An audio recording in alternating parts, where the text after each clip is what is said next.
Hi hello. അപ്പൊ എല്ലാവർക്കും നമ്മുടെ പുതിയ വീഡിയോയിലേക്ക് സ്വാഗതം. അപ്പൊ ഞാനിന്നൊരു കിടിലൻ ഫേസ് പാക്കിന്റെ സംഭവമായിട്ടാണ് കേട്ടോ വന്നിട്ടുള്ളത്. ഇത് ഞാൻ ഉപയോഗിച്ച് നല്ല റിസൾട്ട് വന്നതുകൊണ്ടാണ് കേട്ടോ നിങ്ങളെ കാണിക്കുന്നത്. രണ്ടേ രണ്ട് സ്റ്റെപ്പ് ചെയ്താൽ മതി, നമുക്ക് മുഖത്ത് ഒരു അത്ഭുതം തന്നെ കാണാൻ പറ്റും. അത്രക്ക് അടിപൊളിയായിട്ടുള്ള റിസൾട്ടാണ് കേട്ടോ. അപ്പൊ എൻ്റെ ചാനൽ ആദ്യമായിട്ട് കാണുന്നവരാണെങ്കിൽ ഒന്ന് സബ്സ്ക്രൈബ് ചെയ്ത് സപ്പോർട്ട് ചെയ്യണം. അപ്പൊ നമുക്ക് പെട്ടെന്ന് തന്നെ വീഡിയോയിലോട്ട് പോകാം. അപ്പൊ ഈ പാക്ക് ചെയ്യാനായിട്ട് നമുക്ക് മെയിൻ ആയിട്ട് വേണ്ടിയിട്ടുള്ളൊരു ഇൻഗ്രീഡിയന്റ് എന്ന് പറയുന്നത് നമ്മുടെ ബദാം പരിപ്പാണ്. അത് എല്ലാവർക്കും അറിയാലോ. ബദാം പരിപ്പിനെ പറ്റിയിട്ട് ഞാൻ കൂടുതലായിട്ടൊന്നും പറയേണ്ട. നമ്മുടെ ഫേസിനൊക്കെ ഏറ്റവും നല്ലതായിട്ടുള്ള ഒരു കാര്യമാണ് ബദാം എന്ന് പറയുന്നത്. അപ്പൊ ബദാം നമ്മൾ ഇത് യൂസ് ചെയ്യുന്നതിന് മുന്നേ തന്നെ നമ്മൾ വെള്ളത്തിലിടണം. ഏകദേശം ഒരു 5-6 മണിക്കൂറെങ്കിലും സോക്ക് ചെയ്ത് വെക്കണം കേട്ടോ. അപ്പൊ നമ്മൾ രാത്രി ഇട്ടിട്ട് പിറ്റേ ദിവസം എടുത്താൽ മതി. അപ്പൊ ഞാൻ രാത്രി ഒരു 10 ബദാം സോക്ക് ചെയ്യാൻ വെച്ചിട്ടുണ്ടായിരുന്നു. എന്നിട്ട് പിറ്റേ ദിവസം രാവിലെയാണ് അത് ഞാൻ തൊലി ഉലിക്കുന്നത് കേട്ടോ. അപ്പൊ നമ്മൾ സോക്ക് ചെയ്ത് കഴിഞ്ഞിട്ടുണ്ടെങ്കിൽ തൊലി ഉലിക്കാനൊക്കെ വളരെയധികം എളുപ്പമാണ് കേട്ടോ. അങ്ങനെ ഞാൻ ദേ 10 എണ്ണം എടുത്ത് 10 എണ്ണം തൊലി കളയുന്നുണ്ട്. മിനിമം ഒരു 10 എണ്ണമെങ്കിലും എടുക്കണം കേട്ടോ, എന്നാലേ മിക്സിയുടെ ജാറിൽ അരയത്തുള്ളൂ. അങ്ങനെ ഞാൻ തൊലിയൊക്കെ കളഞ്ഞ് വെച്ചിട്ടുണ്ട്. അതിനുശേഷം നമുക്കിത് മിക്സിയുടെ ചെറിയ ജാറിലിട്ടിട്ട് അരച്ചെടുക്കാം കേട്ടോ. അപ്പൊ അതേ മിക്സിയുടെ ചെറിയ ജാറ് തന്നെ എടുക്കണം. വലിയ ജാർ ആവുമ്പോഴും നമുക്ക് കൂടുതലായിട്ട് പ്രോപ്പറായിട്ട് നല്ലോണം പേസ്റ്റ് രൂപത്തിൽ കിട്ടൂല. അങ്ങനെ ദേ ഞാൻ ഇത് ഇട്ടിട്ടുണ്ട്. ഇട്ടപ്പോഴാണ് ഞാൻ അറിഞ്ഞത് കുറച്ച് തൊലിയൊന്നും പോയിട്ടില്ല. അതൊന്നും സാരില്ല കേട്ടോ. അതിനുശേഷം ഞാൻ ഇവിടെ ഇത് മിക്സ് ചെയ്യാനായിട്ട് എടുക്കുന്നത് പാലാണ്. കൂടുതൽ പാലൊന്നും ഇടണ്ട കേട്ടോ. അത് അരയാൻ വേണ്ടി മാത്രം ഒരു 3-4 ടേബിൾ സ്പൂൺ പാലൊഴിച്ചാൽ മതി. അതിനുശേഷം നന്നായിട്ട് പേസ്റ്റ് രൂപത്തിൽ ഞാൻ ഈ സംഭവം അരച്ചെടുത്തിട്ടുണ്ട് കേട്ടോ. ഭയങ്കര കട്ടിയാവാൻ പാടില്ല. ഈ ഒരു കൺസിസ്റ്റൻസിയിലായിരിക്കണം നമ്മൾ ഇത് അരച്ചെടുക്കേണ്ടത്. കാരണം ഇതിൽക്ക് നമ്മൾ കുറച്ച് ഇൻഗ്രീഡിയൻസ് ഒക്കെ ചേർക്കാനുണ്ട്. നമുക്ക് മെയിൻ ആയിട്ട് 2 സ്റ്റെപ്പ് മാത്രമാണ് ഞാനിത് ഉപയോഗിച്ച് ചെയ്യുന്നത്. ഈ രണ്ടേ രണ്ട് സ്റ്റെപ്പ് ഉപയോഗിച്ച് ചെയ്താൽ തന്നെ നമുക്ക് ഫേസിൽ ആ ഒരു മാറ്റം കാണാൻ പറ്റും കേട്ടോ. നമ്മുടെ കവിളൊക്കെ നല്ലോണം ചുവന്ന് തുടിക്കും. അത് ഞാനിപ്പോ ഭയങ്കരമായിട്ട് പുകഴ്ത്തി പറയുന്നതല്ല, നിങ്ങൾ ഇതൊന്ന് ചെയ്ത് നോക്കിയാൽ മാത്രമേ നിങ്ങൾക്ക് ഇത് മനസ്സിലാവുള്ളൂ കേട്ടോ. അപ്പൊ അത് ഈ ഒരു കൺസിസ്റ്റൻസിയിലാണ് ഈ സംഭവം വേണ്ടത്. അപ്പൊ ഇത് ഞാനിത് ഒന്നും കൂടെ മിക്സ് ചെയ്യുന്നുണ്ട്. അതിന്റെ ആവശ്യമൊന്നുമില്ല, നമ്മൾ ഓൾറെഡി മിക്സിയിലിട്ട് അടിച്ചതാണല്ലോ.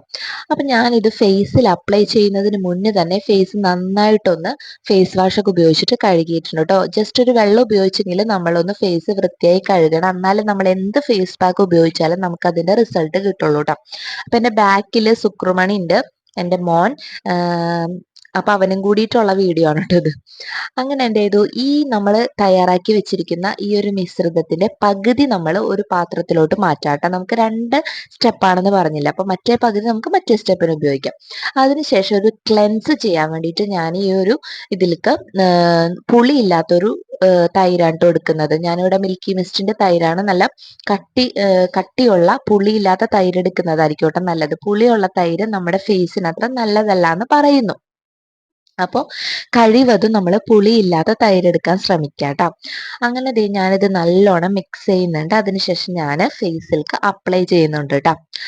അപ്പൊ ഫേസിൽക്ക് അപ്ലൈ ചെയ്യുമ്പോൾ ഞാൻ ഈ സംഭവം ഈ ഒരു പാക്കല്ല, ഈ ഒരു ക്ലെൻസിന് വേണ്ടിയിട്ടുള്ള ഈ സംഭവം ഉണ്ടാക്കിയതിന് ശേഷം ഞാൻ ജസ്റ്റ് ഒന്ന് ഫ്രിഡ്ജിൽ വെച്ചിട്ടുണ്ടായിരുന്നു. അതെന്തിനാണെന്ന് വെച്ചിട്ടുണ്ടെങ്കിൽ ജസ്റ്റ് നമ്മളിങ്ങനെ ഫേസിലോട്ട് അപ്ലൈ ചെയ്യുമ്പോൾ നല്ലൊരു കൂളിംഗ് എഫക്റ്റ് നമുക്ക് ഉണ്ടാകും. അത് നമ്മുടെ ഫേസ് ഒന്നും കൂടെ കുറച്ചും കൂടെ എനർജറ്റിക് ആവാനും എല്ലാത്തിനും സഹായിക്കും കേട്ടോ. അത് ചെയ്തില്ലെങ്കിൽ ഒരു പ്രശ്നമൊന്നുമില്ല. ഞാൻ ചെയ്തതേ ഉള്ളൂ, വേണമെങ്കിൽ ചെയ്തു നോക്കാം. പക്ഷെ നല്ല റിസൾട്ടാണ് കേട്ടോ. അങ്ങനെ ദേ ഞാനിത് കഴുത്തിലും ഫേസിലും നന്നായിട്ട് അപ്ലൈ ചെയ്ത് കൊടുക്കുന്നുണ്ട്. നമുക്ക് പറ്റാവുന്ന അത്രയും നമ്മൾ മസാജ് ചെയ്ത് കൊടുക്കണം. നമ്മൾ ഉണ്ടാക്കുന്ന ഫേസ് പാക്ക് മാത്രമല്ല, നമ്മൾ എങ്ങനെയാണ് അത് ഉപയോഗിക്കുന്നത് അതും കൂടെ നമ്മുടെ ഇതിന് വളരെയധികം ഇമ്പോർട്ടന്റ് ആയിട്ടുള്ള കാര്യമാണ് കേട്ടോ.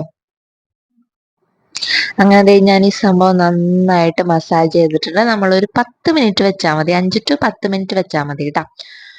അപ്പൊ ദേ ആ ഒരു ടൈം ഞാൻ വെച്ചിട്ടുണ്ട് റെസ്റ്റ് ചെയ്യാനായിട്ട്. അതിനുശേഷം നമ്മൾ ഇതൊരു വെറ്റ് തുണി ഉപയോഗിച്ചിട്ട് നമുക്ക് ഒന്ന് തുടച്ച് കളയാം കേട്ടോ. ജസ്റ്റ് ഫുള്ളായിട്ട് പോയിട്ട് മുഖത്തൊന്നും കഴുകിയൊന്നും കളയണ്ട. ഒരു ടിഷ്യൂ വെള്ളത്തിൽ മുക്കിയിട്ട് നമുക്ക് ഇങ്ങനെ തുടച്ചെടുക്കാം കേട്ടോ. അതിന്റെ ആവശ്യമുള്ളൂ. അപ്പൊ എന്റെ മൂക്കൂത്തുമ്മയൊക്കെ ഈ സംഭവം വന്നിട്ടുണ്ട്, എന്നാലും കുഴപ്പമൊന്നുമില്ല. നമ്മുടെ കണ്ണിലോ എവിടെ വന്നാലും ഇതിലൊന്നും ഒരു പ്രശ്നമില്ല കേട്ടോ. കാരണം ഒരു കെമിക്കലും അടങ്ങാത്ത കാര്യമാണ് കേട്ടോ. അപ്പൊ ഈ ഒരൊറ്റ സ്റ്റെപ്പ് ചെയ്തപ്പോ തന്നെ നമ്മുടെ കവിളിന്റെ ഒരു മാറ്റം നിങ്ങൾ കണ്ടില്ലേ? നല്ലോണം സ്മൂത്തും ആയിട്ടുണ്ട്. അതേപോലെ തന്നെ പിടിച്ചാല് കണ്ടില്ലേ, നല്ലോണം ഒരു ബ്രൈറ്റ്നെസ് വന്നിട്ടുണ്ട് കേട്ടോ. ഇനി മെയിൻ ആയിട്ടുള്ള സെക്കൻഡ് സ്റ്റെപ്പ് നോക്കാം കേട്ടോ. അപ്പൊ നമ്മൾ ബാക്കി വെച്ചിട്ടുള്ള ആ ഒരു ഭാഗം നമ്മൾ ഒരു ബോളിലേക്ക് ഒഴിക്കാം. അതിനുശേഷം ഞാനിവിടെ എടുക്കുന്നത് 1 ടീസ്പൂൺ ഗോതമ്പ് പൊടിയാണ് കേട്ടോ. ആട്ടപ്പൊടിയോ ഗോതമ്പ് പൊടിയോ എടുക്കാം. ഗോതമ്പ് പൊടിയാണെങ്കിൽ കുറച്ചും കൂടെ നല്ലതാണ് കേട്ടോ. അതിനുശേഷം എത്ര ഗോതമ്പ് പൊടി എടുത്തോ അത്ര തന്നെ നമ്മൾ കടലപ്പൊടി ചേർക്കാം കേട്ടോ. കടലപ്പൊടി സ്കിപ്പ് ചെയ്യാണ്ടിരിക്കുക കേട്ടോ. അതിനുശേഷം ഞാൻ എടുക്കുന്നത് 1/4 ടീസ്പൂൺ കസ്തൂരി മഞ്ഞളാണ്. കസ്തൂരി മഞ്ഞൾ കൂടണ്ട കേട്ടോ. കൂടി കഴിഞ്ഞിട്ടുണ്ടെങ്കിൽ ആ ഒരു മഞ്ഞപ്പ് പോകൂല. അതുകൊണ്ട് തന്നെ കുറച്ചെടുത്താൽ മതി. അപ്പൊ ഞാൻ ഇളക്കി കഴിഞ്ഞപ്പോൾ ഇത് ഭയങ്കര കട്ടിയായ പോലെ തോന്നി. അപ്പോൾ ഞാൻ അതൊന്ന് ലൂസാക്കാൻ വേണ്ടിയിട്ട് തക്കാളി നീരാണ് ഇട്ടിരിക്കുന്നത്. നിങ്ങൾക്ക് വേണമെങ്കിൽ റോസ് വാട്ടർ ഉപയോഗിക്കാം, അല്ലെങ്കിൽ പാൽ ഉപയോഗിക്കാം, തൈര് ഉപയോഗിക്കേണ്ട കേട്ടോ. വേണമെങ്കിൽ ജസ്റ്റ് ഒരു വെള്ളം ഉപയോഗിച്ചിട്ട് തന്നെ ആ ഒരു കൺസിസ്റ്റൻസിയിലാക്കാം. പക്ഷെ ഒരിക്കലും ഒട്ടും ലൂസ് ആവാൻ പാടില്ല കേട്ടോ. ഈ സംഭവം ഈ പാക്ക് അപ്ലൈ ചെയ്യുമ്പോൾ നമ്മൾ നേരത്തെ ചെയ്ത പോലെ അത്രയും പോലെ ലൂസ് ആവാൻ പാടില്ല. ഈ ഒരു കൺസിസ്റ്റൻസിയിൽ തന്നെ ഉണ്ടാവണം കേട്ടോ. പിന്നെ നമ്മൾ ഏത് പാക്ക് ഇടുമ്പോൾ ഒരു പാച്ച് ടെസ്റ്റ് ചെയ്യണം. അപ്പോൾ കയ്യിൽ എവിടെയെങ്കിലും ഒന്ന് ചെയ്തിട്ട് വേണം നമ്മൾ ഫേസിൽ അപ്ലൈ ചെയ്യാനായിട്ട്. അപ്പം ഞാൻ കൈ ചെയ്ത് നോക്കി കുഴപ്പമൊന്നുമില്ല. കടലപ്പൊടി എല്ലാവർക്കും ചേരണം എന്നില്ല, ശരിയാവണം എന്നില്ല. അപ്പൊ അതെല്ലാവരും നോക്കിയിട്ട് വേണം കേട്ടോ ചെയ്യാനായിട്ട്. കടലപ്പൊടി ഇല്ലെങ്കിൽ വേറെ എന്തെങ്കിലും ഉപയോഗിച്ചിട്ട് കടലപ്പൊടി പക്ഷേ ഈ ഒരു പാക്കിന് വളരെയധികം യൂസ്ഫുൾ ആയിട്ടുള്ള ഒരു സംഭവമാണ്. അപ്പൊ എങ്ങനെയാന്ന് വെച്ച് നോക്കിയിട്ട് ചെയ്താൽ മതി കേട്ടോ. അങ്ങനെ ഞാനിത് എൻ്റെ ഫേസിൽ നല്ലോണം അപ്ലൈ ചെയ്ത് കൊടുക്കുന്നുണ്ട് കേട്ടോ. അപ്പോൾ എന്താണ്, എനിക്ക് അറിയാവുന്ന രീതിയിലൊക്കെ ഞാൻ മസാജ് ചെയ്യുന്നുണ്ട്. ഇപ്പൊ ഫേഷ്യലൊക്കെ നമ്മൾ ചെയ്യാൻ പോകുമ്പോൾ നമുക്ക് ഏകദേശം ഒന്ന് മനസ്സിലാവുമല്ലോ എങ്ങനെയാണ് ഇവർ ഫേസിൽ അപ്ലൈ ചെയ്യുന്നത്. അപ്പൊ ആ ഒരു രീതി വെച്ചിട്ട് എനിക്ക് അറിയാവുന്ന രീതിയിലൊക്കെ ഞാൻ അപ്ലൈ ചെയ്ത് കൊടുക്കുന്നുണ്ട് കേട്ടോ. അപ്പൊ കണ്ണിലൊക്കെ ജസ്റ്റ് ഒന്ന് പോയാലൊന്നും കുഴപ്പമൊന്നുമില്ല. കാരണം നമുക്ക് ഇതൊരു കെമിക്കൽ ഇല്ലാത്ത സംഭവമാണ്. അപ്പൊ 2 കൈയും കൊണ്ട് തന്നെ ഞാനിത് മസാജ് ചെയ്ത് കൊടുക്കുന്നുണ്ട്. ശരിക്കും ബ്യൂട്ടി പാർലറിലൊന്നും പോവേണ്ട കാര്യമില്ല എന്ന് എനിക്ക് ഈ ഒരു സംഭവം ചെയ്തപ്പോൾ മനസ്സിലായിട്ടോ. കാരണം വെച്ചിട്ടുണ്ടെങ്കിൽ സെയിം ആ ഒരു റിസൾട്ട് തന്നെയാണ് നമ്മുടെ ഫേസിൽ നമുക്ക് കിട്ടുന്നത്. നമ്മ കുറെ 10,000-20,000 രൂപ കൊണ്ട് വല്ലവർക്കും കൊണ്ട് കൊടുത്തിട്ട് വലിയ കാര്യമൊന്നുമില്ല. ഈ ഒരു സംഭവം നമ്മുടെ അടുക്കളയിൽ ചെന്നാൽ തന്നെ നമുക്ക് ഇതിനുള്ളൊരു സൊല്യൂഷൻസ് കിട്ടും. നമ്മുടെ ഫേസ് എങ്ങനെ ബ്രൈറ്റൻ ആക്കാം എന്നുള്ളൊരു സൊല്യൂഷൻസ് നമുക്ക് കിട്ടും. അത് ഉറപ്പായിട്ടുള്ള കാര്യമാണ്. പക്ഷെ ആരും അങ്ങനെ പോകുന്നില്ല, ഞാനടക്കം പോകില്ല. അപ്പൊ ദേ ഞാന് ഒരു 10 മിനിറ്റ് വെച്ചിട്ടൊന്ന് നോക്കുമ്പോൾ എന്താണ് ഉണങ്ങിയിട്ടില്ല. ഇത്തിരി അത്യാവശ്യം കട്ട് ചെയ്താൻ ഇട്ടിട്ടുണ്ടല്ലോ. അതിനുശേഷം ഒരു 10-20 മിനിറ്റ് കഴിഞ്ഞപ്പോൾ നല്ലോണം ഉണങ്ങിയിട്ടുണ്ട് കേട്ടോ. അങ്ങനെ ഞാനിത് ഒരു വെറ്റ് ടിഷ്യൂ ഉപയോഗിച്ചിട്ട് കഴുകുവാണ്. അപ്പോൾ എല്ലാവരും ശ്രദ്ധിക്കേണ്ട കാര്യം എന്ന് വെച്ചിട്ടുണ്ടെങ്കിൽ ഈ ടിഷ്യൂ ജസ്റ്റ് ഒരു പാലിൽ മുക്കിയിട്ട് ഒന്ന് തുടക്കുവാണെങ്കിൽ ഇരട്ടി റിസൾട്ട് ആയിരിക്കും കേട്ടോ. നിങ്ങൾക്ക് കണ്ടാൽ തന്നെ മനസ്സിലാവും. എൻ്റെ കവിള് കണ്ടില്ലേ, പിടിക്കുമ്പോൾ തന്നെ ചോര ഇങ്ങനെ എടുക്കാം. അത്തരത്തില് ഒരു ചുവന്ന് തുടുത്തിട്ടുണ്ട് എൻ്റെ കവിളെന്ന് പറഞ്ഞിട്ടുണ്ടെങ്കിൽ. നിങ്ങൾക്ക് അത് ശരിക്കും കാണുന്നുണ്ടോ എന്ന് മനസ്സിലാവില്ല എനിക്ക്. കാരണം പക്ഷെ നേരിട്ട് തന്നെ അറിയണം.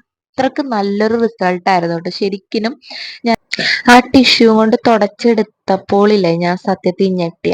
അത്രക്ക് അടിപൊളിയായിരുന്നു. കാരണം വെച്ചിട്ടുണ്ടെങ്കിൽ അങ്ങനെ തൊടുമ്പോ നമുക്ക് മനസ്സിലാവുമല്ലോ. നിങ്ങൾക്ക് എത്രത്തോളം അത് മനസ്സിലാവുന്നുണ്ടെന്ന് പറയാൻ പറ്റില്ല. കാരണം അടിപൊളി റിസൾട്ടാണ്. നിങ്ങൾ അത് ചെയ്ത് നോക്കിയാൽ മാത്രം നിങ്ങൾക്ക് മനസ്സിലാവുള്ളൂ കേട്ടോ. ഈ ഒരു കുറച്ച് കുറച്ച് ഇൻഗ്രീഡിയൻസ് വെച്ചിട്ട് ഇത്രയും നല്ലൊരു എഫക്റ്റ് കിട്ടുമെന്ന് ഞാൻ സ്വപ്നത്തിൽ വിചാരിച്ചിട്ടില്ല. അപ്പൊ ഇത് ഞാൻ തുടച്ച് ഫുള്ളായിട്ട് വൃത്തിയാക്കിയിട്ടുണ്ട് കേട്ടോ. അപ്പൊ കഴുത്തും നമ്മൾ ഫേസിൽ ചെയ്യുമ്പോൾ കഴുത്തും കൂടെ ചെയ്യാം കേട്ടോ. എന്നാലാണ് നമുക്ക് ഒരു കറക്റ്റ് ഒരു ഫിനിഷിങ് കിട്ടാം. അപ്പൊ ദേ കണ്ടില്ലേ, നിങ്ങൾക്ക് കണ്ടാൽ തന്നെ മനസ്സിലാവും. എൻ്റെ കവിള് കണ്ടാൽ തന്നെ മനസ്സിലാവും. അത്രക്ക് അടിപൊളി റിസൾട്ട് വന്നിട്ടുണ്ട്. ഫേസ് ഒക്കെ നല്ലോണം ഗ്ലോ ആയിട്ടുണ്ട് കേട്ടോ. അപ്പൊ ഞാൻ വളരെയധികം ഹാപ്പിയാണ് ട്ടോ. എനിക്ക് പെട്ടെന്ന് തന്നെ ഇത്രക്കൊരു സംഭവം കിട്ടുമെന്ന് വിചാരിച്ചില്ല. എല്ലാവരും ഇതൊന്ന് ട്രൈ ചെയ്ത് നോക്കണം കേട്ടോ. നല്ലൊരു റിസൾട്ടാണ്. വലിയ ബുദ്ധിമുട്ടും കാര്യങ്ങളും ഒന്നും ഇല്ലല്ലോ. അതിനുശേഷം ഞാനിവിടെ ഞാൻ പറയുന്നത് എന്താണെന്ന് വെച്ചിട്ടുണ്ടെങ്കിൽ ഒരു ഇഫക്റ്റും ഞാൻ ഇട്ടിട്ടില്ല. ഇതിന്റെ ഒറിജിനൽ ഫേസ് ആണെന്നാണ് കേട്ടോ ഞാൻ അവിടെ പറയുന്നത്. എനിക്ക് വളരെയധികം സന്തോഷമായി എനിക്ക് ആ റിസൾട്ട് കണ്ടപ്പോൾ. അതിനുശേഷം ഞാനിവിടെ ഒരു മോയ്സ്ചറൈസർ അപ്ലൈ ചെയ്യാണ് കേട്ടോ. ലോട്ടസിന്റെ മോയ്സ്ചറൈസർ അപ്ലൈ ചെയ്യാണ്. അപ്പൊ എന്ത് ഫേസ് പാക്ക് നമ്മൾ ഉപയോഗിച്ചാലും ഒരു മോയ്സ്ചറൈസർ അപ്പം തന്നെ ഉപയോഗിച്ച് കഴിഞ്ഞിട്ടുണ്ടെങ്കിൽ നല്ലതായിരിക്കും കേട്ടോ. ഒരു ഗ്ലോ ഫീൽ ചെയ്യും. അപ്പോൾ എല്ലാവരും ഇതൊന്ന് ട്രൈ ചെയ്ത് നോക്കണം കേട്ടോ. ട്രൈ ചെയ്ത് നോക്കിയിട്ട് മസ്റ്റ് ആയിട്ടും കമന്റ് ബോക്സിൽ ഇടണം. അപ്പോൾ അടുത്ത വീഡിയോ ആയിട്ട് പെട്ടെന്ന് തന്നെ കാണാം. Tata, bye bye.